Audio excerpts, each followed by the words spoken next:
to episode number 73 of the LSR Podcast. My name is Matt Brown, joined each and every week by the brightest minds in all of the gaming industry. With me, Dustin Gouker, Adam Candee. You can find them on Twitter, and you should, at Adam Candee. That is 2 E's, no Y, at Dustin Gouker. If you have some reason in this world that you want to follow me, at Matt Brown, M2. We're on Apple, Spotify. Yeah. Matt, hold on. I need to stop you right there. Every week you say it, but then you never give a reason. I think you need to give the people a reason. I'm saying right if they here hate and now why they should follow you. then they should follow me. I don't see any reason to follow me. No, I understand that, but what's the flip side? I will typically sometimes talk negatively about sports teams. So wait, no, that's not a good reason to follow me either. So really nothing. I don't bring anything to the table, actually. So, I know you did your best and I appreciate it. I tried. We're on Apple, Spotify, Stitcher, Google. So go in, subscribe, rate, and review. We do appreciate that as well. At LSP Report is the main account. As you probably well know, we're going to hit on 5Dimes, but we're also going to talk about some numbers. We like numbers. We're going to talk about some poker stuff that's going on in the world out there, maybe even another licensee over in Tennessee. But let's go ahead and talk some 5Dimes here. I mean, this is the last 3 weeks has been kind of our lead story here, because the story does continue to keep changing. And Adam, we were wondering, okay, is this going to be are they really just going to be like a B2B? Is this what they're going to be, the path to actually trying to operate? And that does not seem to be the case. No, it certainly does not. Our Brad Allen had the opportunity to speak with Laura Varela, the widow of the former 5Dimes owner, and she seems intent on being able to get 5Dimes in the U.S. through state regulation in New Jersey. Not only are they attempting that, they will attempt to hire a CEO in the United States as well.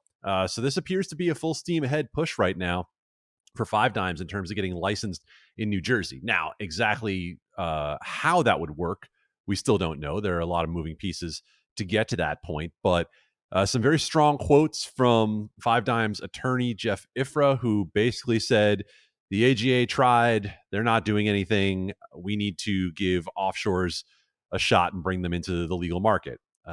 Whether or not we agree with that statement, it certainly seems like this is the beginning of a discussion that we're going to be having for a while, not just with 5Dimes, but potentially with other. I look at this from the aspect, and we always talk about the consumer, and, look, we agree that competition is better and it's better for the consumer. But I think you can also look at a market like New Jersey, or even what's about to happen, what is happening in Colorado. And you look and there's a lot of different options out there. I mean, currently now some of them use the same back end, and so you're actually getting the same lines and whatever. But I mean, there's a decent amount of options out there, and there are still a couple of players who really haven't full court pressed into expansion into other states and things like that as well. So, I mean, it seems so weird when all I've done is sit here and say that competition is good and it's better for the consumer, but how many more do we need? I mean, there's a limited amount of licenses in some states, so it's not like we can just have as many as want to come. And then on top of that, I mean, eventually you just start kind of I don't know, wasting money because you're just not going to get any market share.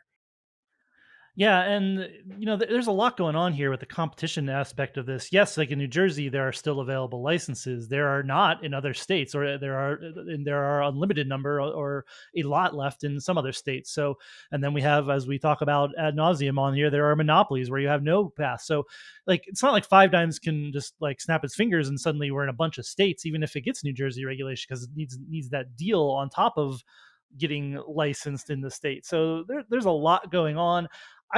Just larger picture, I still reject this idea that a bunch of all the offshore sites are suddenly going to be screaming to go legit. I mean, you have to do let's again think of what 5Dimes did. They went cold turkey. No more betting from the US. Again, I mean, we can argue over that, I guess, because they sent customers to a skin that's identical and all of that. But it's a lot to ask to think Bovada is just going to stop serving all of the US, right? That's a lot of money they're giving up just on the off chance that they can start getting regulated. Sure, if 5Dimes does it, maybe there's a path, but there's a lot of space between where we sit right now and like all of the offshore sports books and online casinos. Again, we always forget about that. The online casino is still only legal really in 3 states. Delaware as well runs a monopoly there. So there is a lot going on. That's like, okay, yes, you want to get into the U.S. market. It's not nearly as big of a market as you can serve when you're serving California and Texas and all of that. So I don't know. When I unpack it all, I still just don't see this as some great path for offshore sites to get into the U.S.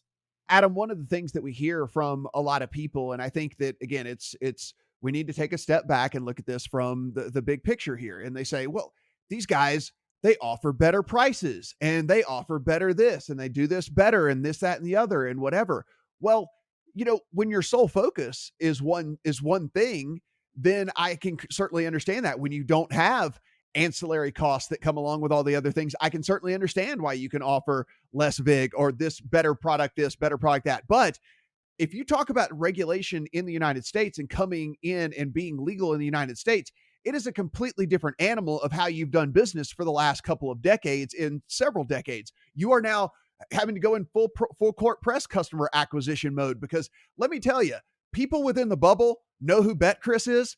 People who are just coming into sports betting, who might have opened up a DraftKings account because they saw a commercial or saw a billboard or something, have no clue at all. Like the casual bettor does not know who these big behemoth offshore sites are, or even the European giants that are coming over and trying to get in the space here as well. So it's just, to think that, oh yeah, let's get 5Dimes in here. They obviously, they've got great lines. They do this better. They have better this. Well, a lot of those resources are now going to have to be go towards marketing, customer acquisition, licensing fees, et cetera, et cetera, et cetera, et cetera. And so I think it's a little bit simplistic to just think like, oh yeah, man, hey, they're going to come in and automatically become market leaders because they do it better right now. Oh, I think the concept of them becoming market leaders is based almost entirely on the database they've built up, without saying how much crossover is there going to be within that database to what's in the legal market right now, right? I mean, you assume that they've built up this enormous market share of the US market prior to it going legal, and that they're going to hold all of that, and that some of that market hasn't already bled into the legal market. Some of it is bigger players, right? And that's who we hear from. We hear from the ones with the loudest voices, who have been yelling about how offshore is a better product. And you just talked about better VIG and the ability to offer better pricing. Well, there's a reason for that. You haven't had to pay any of these costs for the course of 20 plus years. You haven't had to pay any of them. And now when you talk about getting into the US market, all the costs you just mentioned, plus the scrutiny of regulators, right? It was not that long ago that we were talking about a halftime bet that was just unilaterally canceled by an offshore operator that would never fly in the US market. So if you're someone who's out there saying, well, yeah, of course, you need to bring the offshore in for the purpose of, of giving them the opportunity to compete in the market, I would counter and say, why? From both sides. Why? What are you accomplishing by doing that? I mean, you talk about the cost associated with it, Matt. If I could offer you a better hamburger that never had to be inspected by the FDA, I could probably do it for cheaper.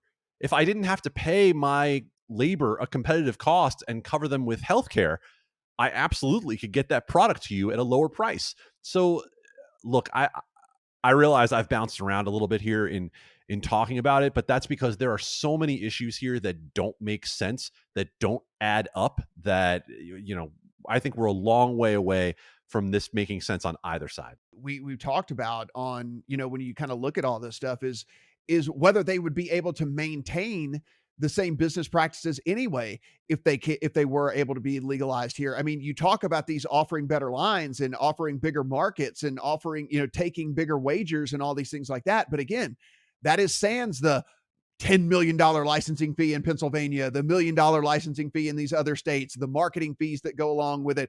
Also, there's that pesky little tax that's still out there that comes off the top as well. That is, again, it just bleeds and bleeds and bleeds and bleeds. And we know that sports betting runs on a pretty slim margin. I mean, it is not the cash cow that I think a lot of people on the outside just look at some of these numbers and realize, like, we know because we study what the casinos actually do, and like we understand what the casino business actually brings in.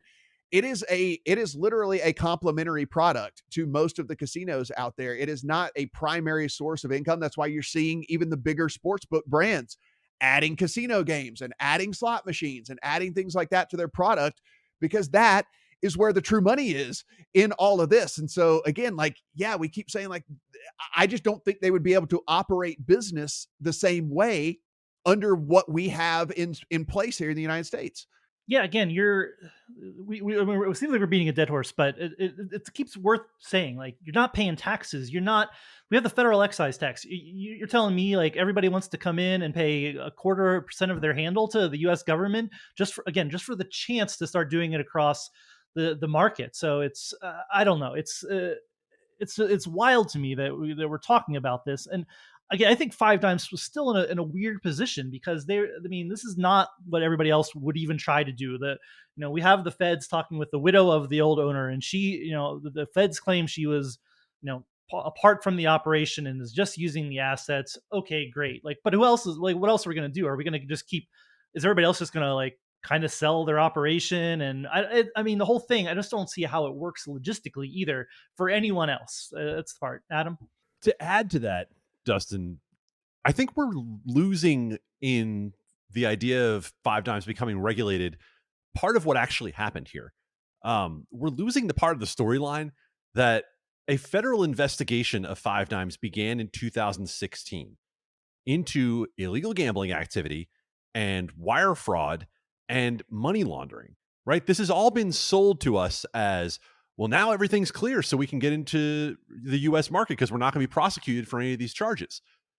That also means that we don't know what the feds are doing with relation to any other offshore book. And that's not for me to say that I'm not suggesting there are other investigations out there. We just don't know. And 5 Dimes, in order to settle this, was willing to forfeit $47 million. That's not a small amount of money to break news. And the other piece of this is a criminal investigation. This was a criminal investigation over the course of years. That's not to say that some other operator doesn't have worse in their background than what we saw put out there in the 5 Dimes situation. So was the federal government ever going to be able to truly charge 5 Dimes for the things that happened over that course of time? Who knows? We don't know that, and we'll never know that. But the point of the matter is, it's not just a matter of saying, okay, well, now this is clear and can they get licensed? There are so many other factors involved in any other offshore operator having to deal with the federal government beyond everything that we're talking about. The other thing we said, like, the story talks about how, it's not, nothing has been effective against this.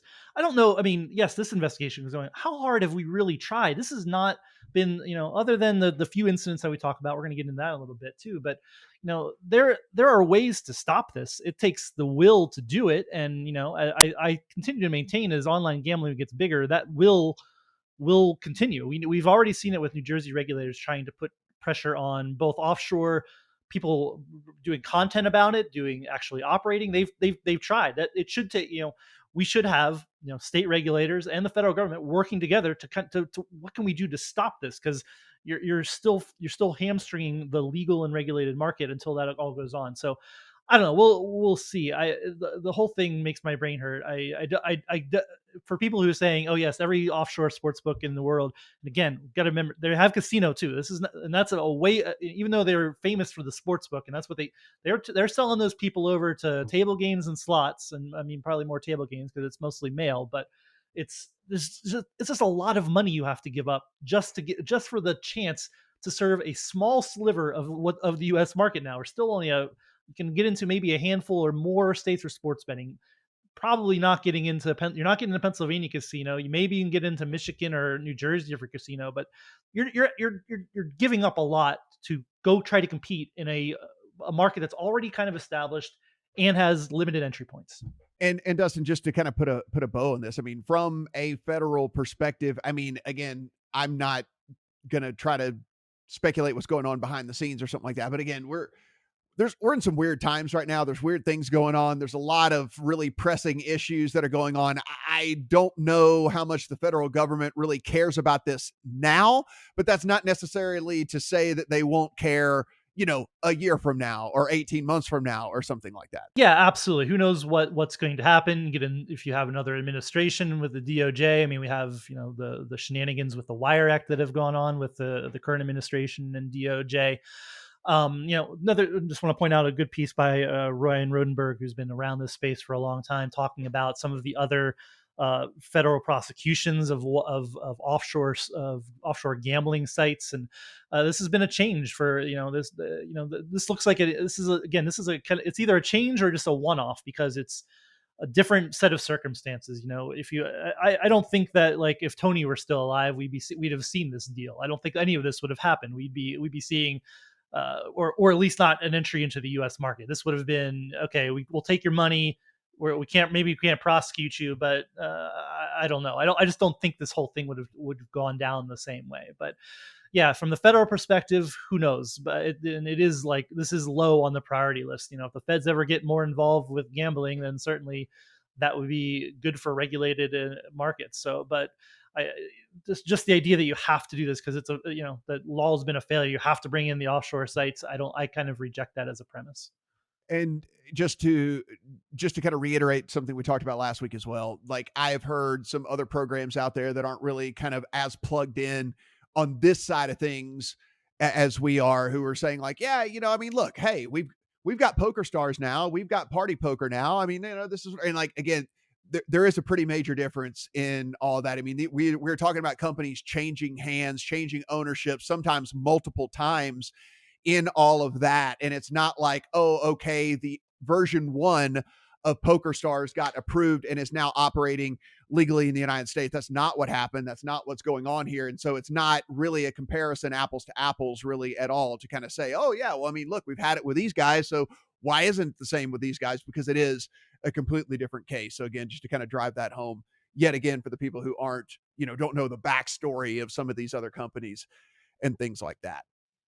All right, so let's get our DraftKings time in here.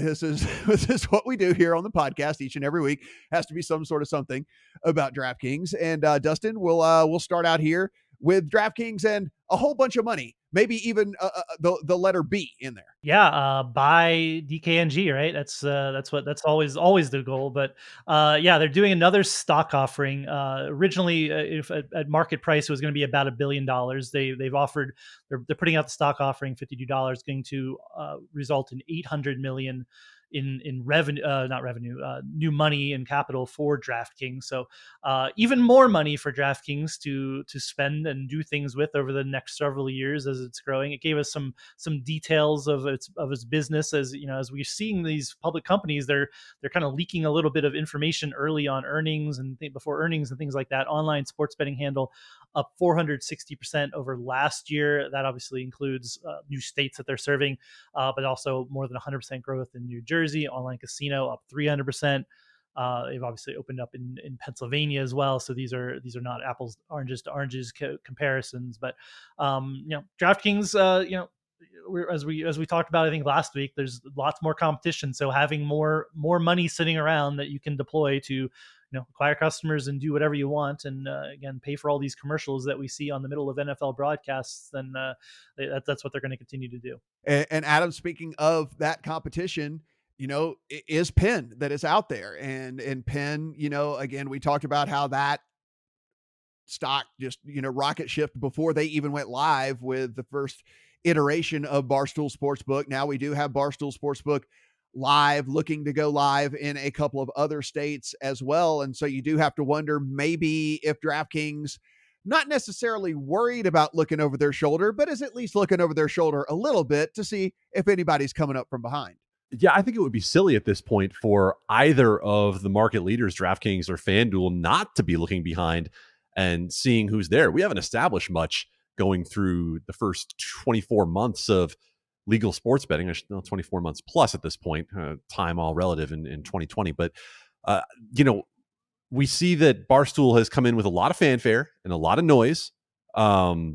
Yeah, they're going to be formidable competition along with Fox Bet and potentially PointsBet and some others, for that early third place. And then who knows beyond that as the market develops. But I don't think that necessarily means that it's a guarantee that Barstool or anybody else is going to be able to make a significant dent. We have to see. Now, what did Penn National go out and do?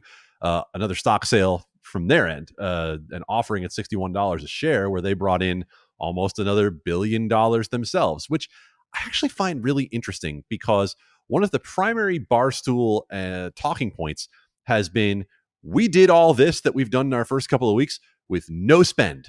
Right? Penn National didn't have to spend $1. Everything was built in. Well, first of all, Penn National spent $163 million to buy 30%, and they have an option to buy more than 50% within a few years.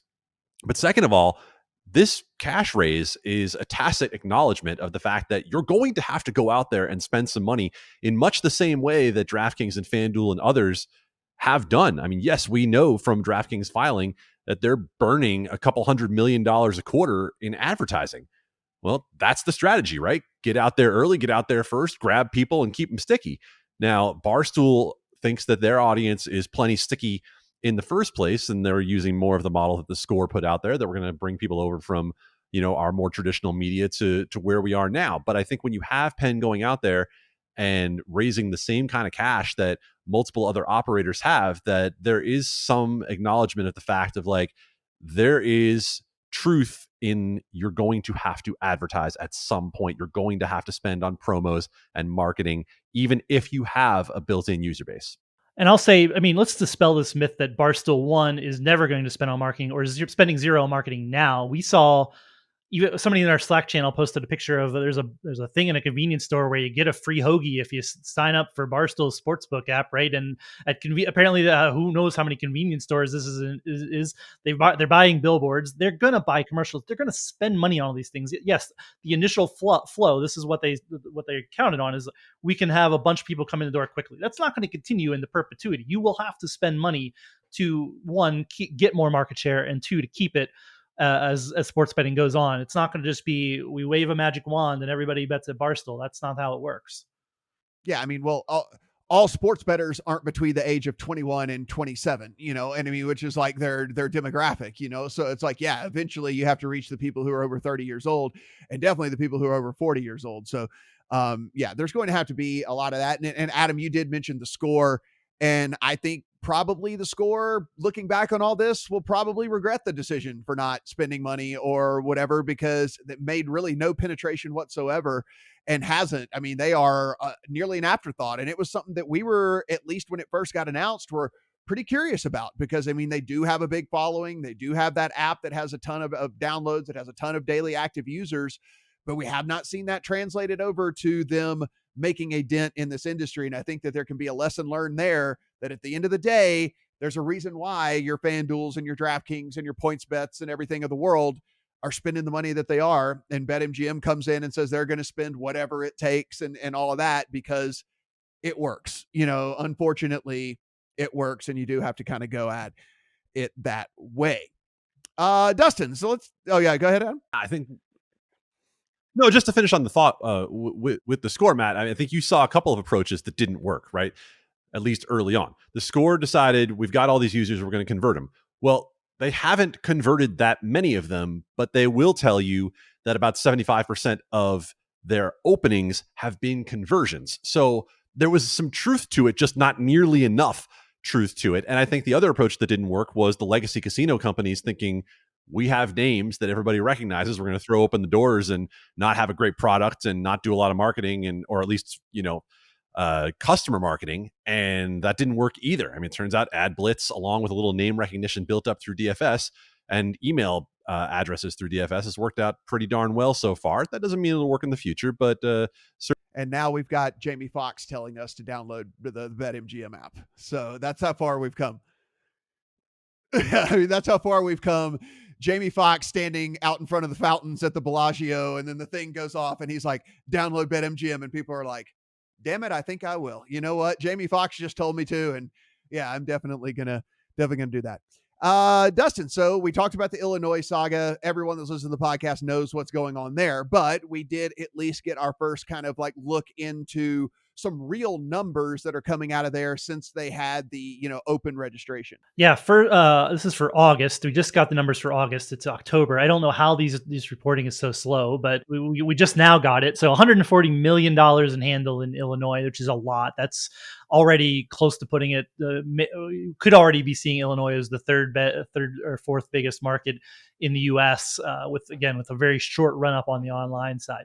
So this is a weird month. Where September is going to be way more indicative of what's going on there because if you remember, we've been talking about the in-person registration that went away near the tail end of August. I guess the last 10 days you could remotely sign people up.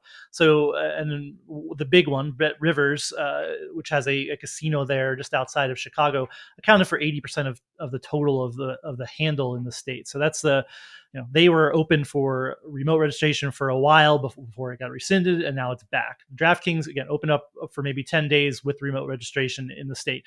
FanDuel only open for 3 days. So they both badly trailed, but this is not yet even close to what we're going to see. I'd say Bet Rivers definitely has an advantage, but September will be the first true month where we see what DraftKings and FanDuel can do against them. They'll have a full month of operation.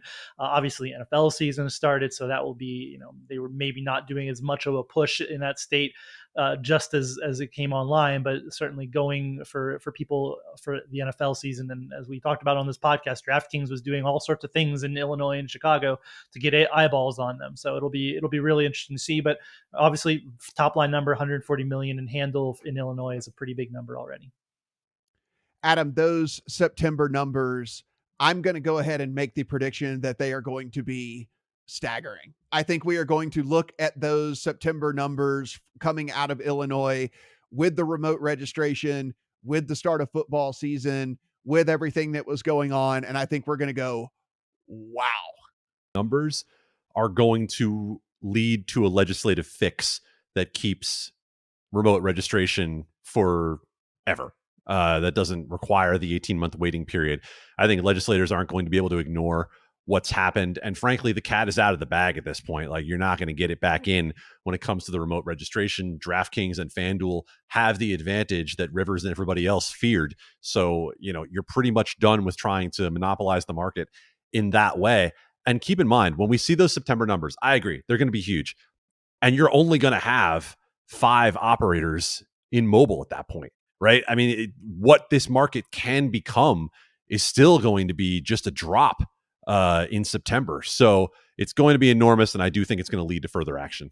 Tennessee is knocking on the door of going live. I know it seems like we've been talking about Tennessee forever here on the podcast, and you could probably go back 50 episodes, and we have been talking about Tennessee for that long. But Adam, they are knocking on the door. It looks like we will have Tennessee going live here shortly. We're starting to get some of these operators licenses out there, and another one got granted this week. Accurate information. November 1st appears to be the launch date for Tennessee, and that's not a terrible timeline considering where they picked up this licensing process in just the last 2 or 3 months and really got it going. So you've seen the big boys get in there and get their licenses for what's going to be a very interesting online only market. There are some troubling parts, tax rate and some other restrictions in there, but when it comes to this new entrant that just got its license, it's kind of a strange situation.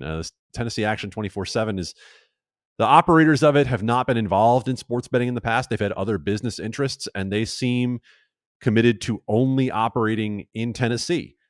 So it's definitely going and swimming a bit upstream against the current of what's been happening in sports betting. Not really sure what level of success that will bring when you're operating against the DraftKings and the FanDuels of the world. Maybe the marketing is that, we're Tennessee born and bred, and go ahead. That's one we haven't really tried yet in terms of, developing a sports betting presence in the market. But yeah, it does appear that November 1st is the target date. And look, if you get up and running by November 1st, you're still going to capture 2 months of regular season NFL, COVID willing, and the playoffs as well. So, it's taken a while, but it certainly looks like it's on the right track. When I saw that come through, that bit of news, I was like, did I miss something? Like, I was like, did somebody register Yeah. as some other company, even though it's really, and I had to do my own research on that and realize that no, that's a Yeah. sole entity there. Yeah, that wasn't Yeah. like a Borat sort of thing where it just showed up and it's like, hi, I do sports betting. No, no, this is a real something operator. else.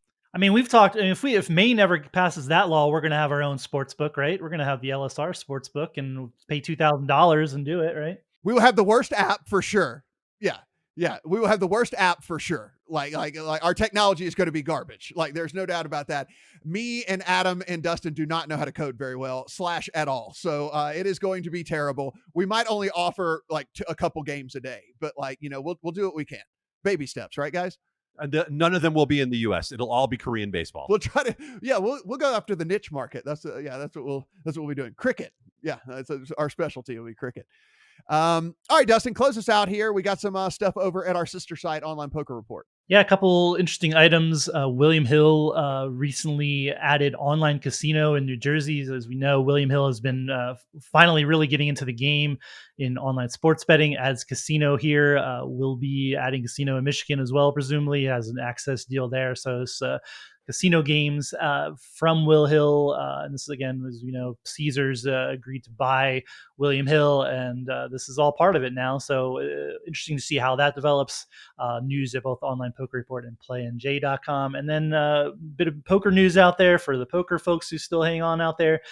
Michigan Senate has passed an interstate online poker bill, which would allow for online poker to be played across state lines. Right now, we have New Jersey, Delaware, and Nevada able to play at a single site, WSOP.com, as you know there. So this is not some huge piece of news, but you and I both get tons of questions, I know, about when is online poker going to be legal across the country. This is another step toward that. I mean, the fact that actually passing a law means there must be some interest in doing it. So I would expect to see Michigan joining that compact. Hopefully Pennsylvania does it someday, and then suddenly we have some critical mass, which is what we always talk about poker. You need enough people playing it for it to really make sense. And if we add Michigan and Pennsylvania, then suddenly you have four pretty big states plus a little state, and we have something for online poker that starts getting a little more interesting.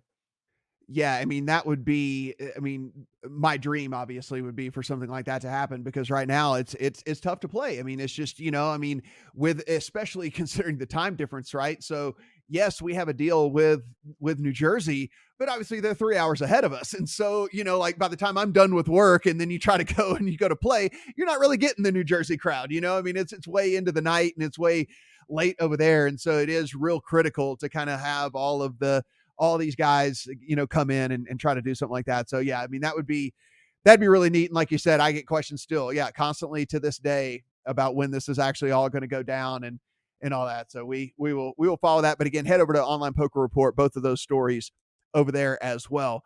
Guys, I say this every time at the top of the show, but honestly, follow Dustin, follow Adam on Twitter at AdamCandee, 2 E's, no Y, at Dustin Gouker. You're going to get the best information, the best commentary of all the stuff that's going on out there in the industry. And at OP Report is the main site out there. And so be sure to just follow all of those. OPR update. OP Report is our former boss, Chris Grove. You can follow him too. OPR update for Online Poker Report. Y'all switched the Twitter handle on me. It used to be LSP Report, right? That's what it is. Anyway, if you have, I'm gonna get us a new one. That's like to be my 2021 goal.